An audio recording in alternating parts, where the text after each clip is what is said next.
Talentat, tehnic, cu un potențial uriaș, dar foarte capricios. Am descris aici, practic, aproape toți fotbaliștii promițători din România ultimelor 2 decenii, care au început puternic, dar au ars pe parcurs. Vorbim însă în acest episod al Superliga Show despre un fotbalist care intră în această categorie, dar apoi a găsit puterea să se reinventeze la un moment dat și să se bucure cu adevărat de fotbal.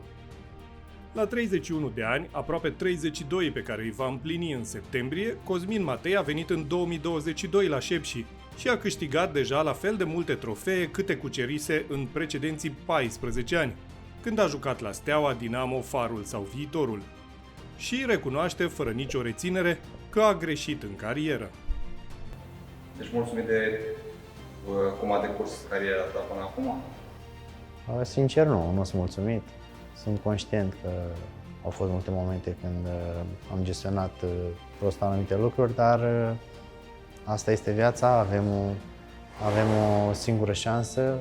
Asta a fost drumul pe care eu l-am ales.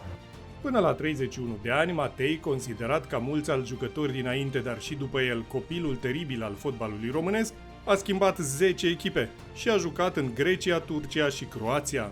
Dar tot mai bine e acasă, în Superligă, acolo unde a găsit un mediu perfect la Șepși și Sfântul Gheorghe, după o retrogradare dramatică cu Dinamo, echipa la care și explodase în campionatul nostru. Un club sănătos, profesionist, un club corect cu jucătorii și focusat pe a face performanță. Am avut mai multe variante, mi-am dorit să vin aici, știind și auzind doar lucruri frumoase despre club. Și sunt bucuros de alegerea pe care am făcut-o, cred că am fost inspirat și lucrurile au mers bine pentru mine. La Șepși, Matei a reușit dubla Cupă-Supercupă în 2023, având în palmares încă o Supercupă în vara lui 2022. Iar la Sfântul Gheorghe, indiferent că a fost vorba de Cristiano Bergodi în sezonul precedent sau Liviu Ciubotariu în actualul sezon, a fost om de bază. 11 goluri marcate și 7 pase decisive, în 51 de partide jucate în toate competițiile.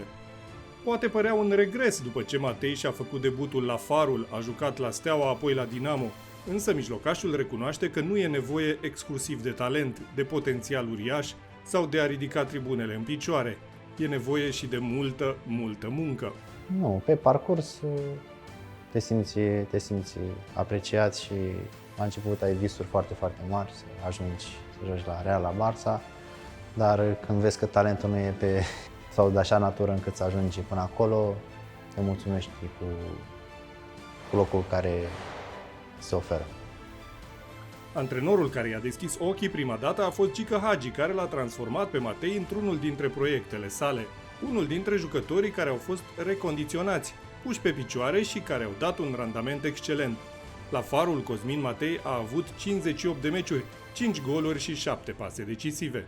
Ca și gândire și ca și percepție asupra performanței a fost domnul Gică Hagi, care este un profesionist și un perfecționist incredibil.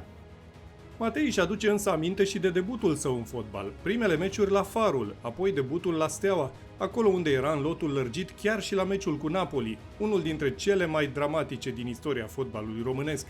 Echipa roș-albastră a condus cu 3-0, dar a fost egalată de napoletanii care îi aveau un lot pe Cavani, Lavezzi sau Hamšík.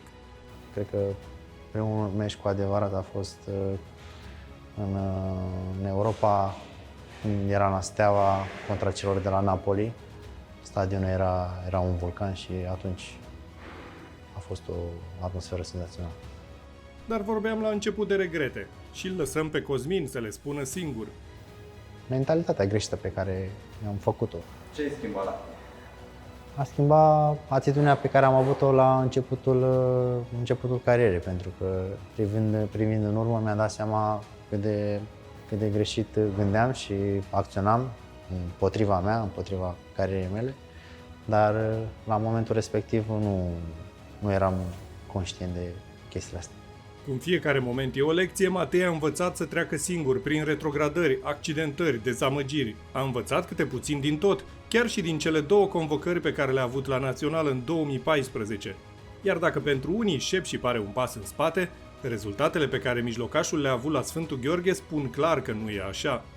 Ultimul vis înainte de retragere, un titlu cu Șepși, care pare dificil de obținut, dar dacă Superliga ne-a învățat ceva, e că niciodată să nu spui niciodată. Sincer îmi doresc până mă las de fotbal să reușesc să ies campion. În rest, mă bucur că sunt sănătos și că îmi pot face meseria cu plăcere.